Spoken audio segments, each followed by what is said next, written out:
നമ്മളൊക്കെ ആലോചിച്ചു നവീൻ ബാബുവിന്റെ മരണവുമായി ബന്ധപ്പെട്ട് എന്തിനാണ് CPM ഇങ്ങനെ CBI അന്വേഷണത്തെ എതിർക്കുന്നത്? അദ്ദേഹത്തിന്റെ ഒരു ആത്മഹത്യയാണ് എന്ന ഒരു പൊതുധാരണ ഉണ്ട് ഒരു വശത്ത്.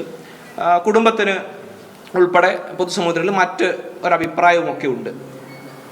നവീൻ ബാബുവിനെ പോലൊരു ഉദ്യോഗസ്ഥന്റെ മരണവുമായി ബന്ധപ്പെട്ട് CPM എന്തിനാണ് ഇത്രയധികം ഭയപ്പെടുന്നത്? കേവലം PP ദിവ്യ പ്രതിക്കൂട്ടിലാകുന്നു, PP ദിവ്യ പ്രതിസ്ഥാനത്ത് നിൽക്കുന്നു എന്നുള്ളതോ CPM സംബന്ധിച്ച് വിഷയമല്ല. ഓൾറെഡി ആ കേസിൽ നവീൻ ബാബുവിന്റെ മരണവുമായി ബന്ധപ്പെട്ട കേസിലെ PP ദിവ്യ മാത്രമാണ് ഏക പ്രതി. ഇനി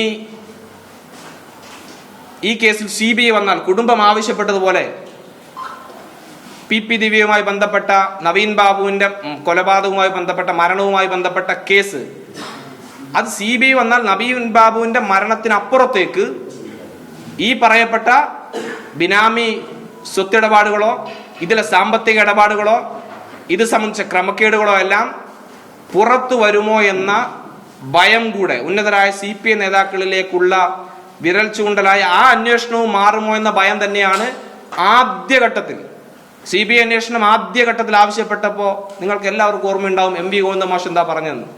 എന്ത് CBI അതിൻ്റെ ഒന്നും ആവശ്യമില്ല.